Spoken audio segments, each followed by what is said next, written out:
मैं ये कहना चाह रहा था कि चुनावी हिंसा की बात आ रही है तो आंकड़ा है, मैं आपको आंकड़ा बताना चाहता हूँ कि 1990 से लेकर 2005 के बीच में सिर्फ चुनावी हिंसा में 700 लोग मारे गए इसी बिहार में। क्या होता था बिहार में सब जानते हैं, चुनाव के दौरान किस तरह से बूथ लूटा जाता था, किस तरह से लोगों को धमकाया जाता था, वोट नहीं डालने दिया जाता।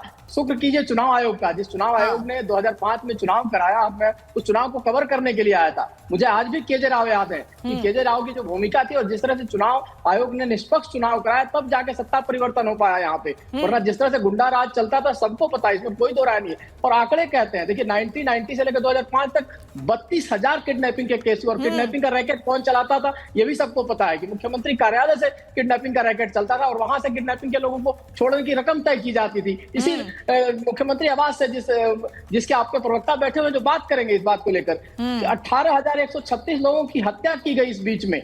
क्या कहेंगे लोग? मतलब 1990 से लेकर 2005 तक तो वाकई जंगल राज था। देखिए बार बार उसको याद दिलाने की जरूरत नहीं है, लेकिन फैक्ट है। और पॉलिटिक्स में परसेप्शन बहुत बड़ी चीज होती है।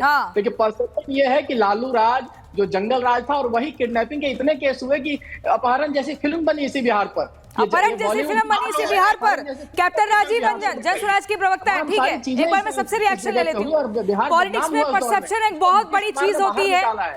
बिहार में चुनावी मौसम है और ऐसे में अगर एक बार एक परसेप्शन क्रिएट हो गया या कर दिया जा रहा है, वैसे तो वो सच्चाई है, ऐसा सब कहते हैं और ये देखा भी है, तो उसका फर्क पड़ेगा। नीतीश कुमार कह रहे हैं कि हमने चीजों को बदला है। आज हर एक बिहारी को गर्व होता है अपने आप को बिहारी कहने में। पहले शर्माते थे, छुपाते थे, डरते थे कि कहीं बेइज्जती ना हो, लेकिन अब गर्व से कहते हैं कि हम बिहारी हैं। नहीं, बिहारी तो अपने आप को गर्व से बिहारी कहेंगे ही। That is not an issue. यहाँ इशू ये है कि परसेप्शन नहीं, फैक्ट है, और बहुत सिंपल फैक्ट है।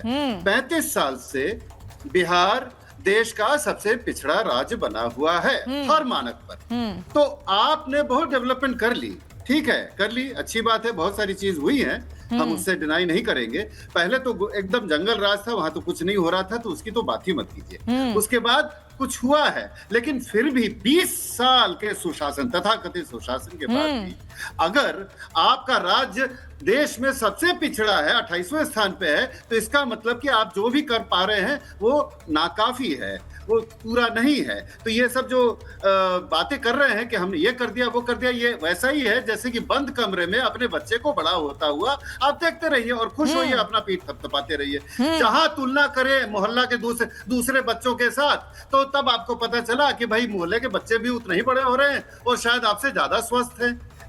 तो बात खत्म हो जाती है यहीं पे। इसीलिए जरूरी है कि अब नीतीश कुमार वैसे भी अब वो नीतीश कुमार नहीं रह गए जो वो 2014 तक थे।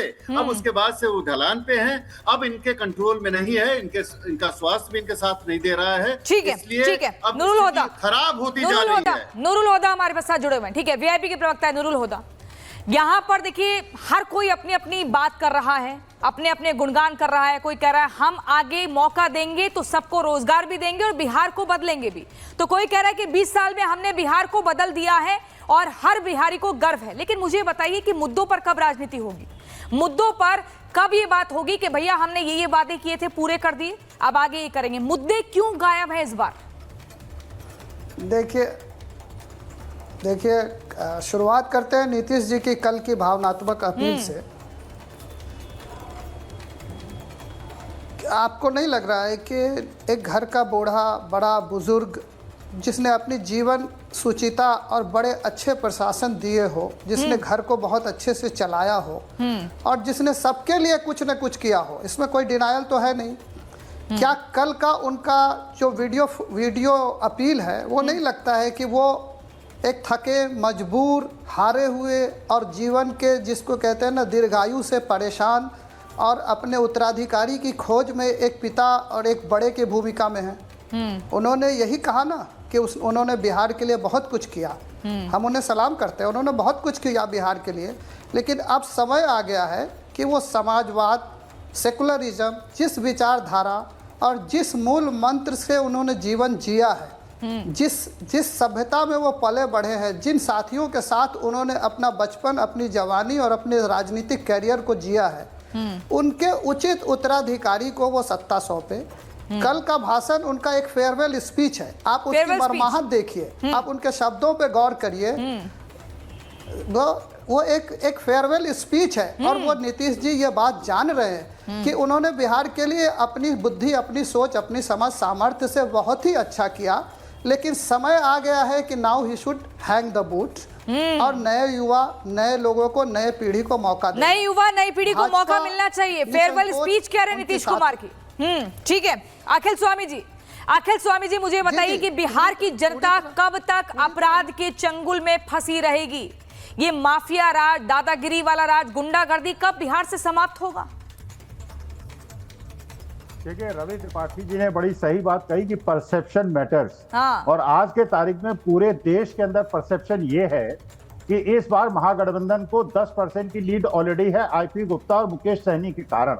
पिछले चुनाव से ये दो फैक्टर्स हैं और 10% से महागठबंधन आगे है और महागठबंधन को 200 सीटें मिलेंगी। Number 1, number 2। रवि त्रिपाठी मना कर रहे हैं, मुस्कुरा के। मैं डिफर कर रहा हूं इस बात से, ये परसेप्शन गलत परसेप्शन क्रिएट कर रहे हैं सर। पंडित सुनिए, मेरी कहिए, मुझे सुनने दें, बोलने दें। आप बोलिए सर, उसके बाद मैं बोलूंगा। पंडित अनंत सिंह ने ये बता दिया है कि किस प्रकार का राज आज बिहार के अंदर चल रहा है। वहां पे दुलार चंद यादव, जो यादव महासभा के अध्यक्ष हैं, उनको मार के ये बता दिया गया है कि अगर हमारी सरकार बनी, इसी प्रकार से ओबीसी, दलितों और मुसलमानों को मारा जाएगा।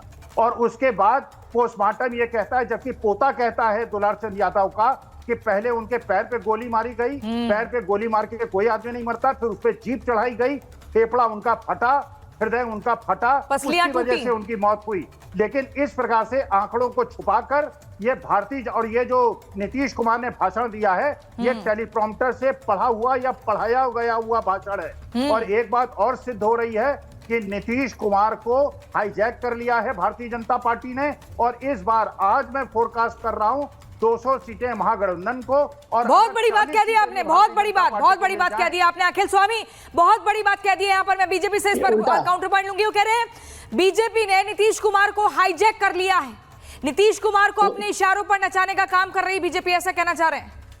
ये बेवजह का आरोप है, इसमें कोई दम नहीं है। लेकिन जहां तक परसेप्शन की बात भाई साहब ने कही, तो मैं एक परसेप्शन पर आपको कहानी सुनाना चाहता हूं कि अभी भी आप गांव में जाइए, अभी भी महिलाओं से, पुरुषों से बात कीजिए, जो हत्याकांड भी हो रहे हैं, तो लोग ये मानते हैं कि ये हत्या कौन करवा रहा था? आरजेडी वाले करवा रहे हैं। ये परसेप्शन है, इस परसेप्शन से आरजेडी बाहर नहीं निकल सकती है और ये परसेप्शन इनके लोगों के साथ चिपका रहेगा भाई साहब। जमीन पे स्थिति है जो आप 200 कह रहे हैं, 200 क्या, मुझे तो लगता है कि 50 सीटें आरजेडी को आ जाए, बहुत बड़ी बात है। और परसेप्शन यही है कि आरजेडी के लोग गुंडागर्दी फैलाते हैं। नीतीश कुमार नहीं चिपका पाएंगे आप, भले कितनी बातें कर ले, क्योंकि नीतीश कुमार की जो अपनी छवि है, काम करने का रिकॉर्ड है। आप तो 5 कदम पीछे ले गए बिहार को 15 साल में। आपको अनंत सिंह किस पार्टी में है महाराज? एक कदम आगे तो बढ़ाया, आज सड़क तो है बिहार में। अनंत सिंह क्या रिप्रेजेंट कर रहे हैं? और आज भी मुझे है कि कह रहे हैं मेरे पास 100 FIR है, एक आधे FIR और जाए, कोई कार्रवाई हो रही है, अरेस्ट नहीं किया जा रहा है। नहीं, कार्रवाई हो रही होती तो फिर ऐसे सड़क में खुलेआम नहीं घूम रहे होते।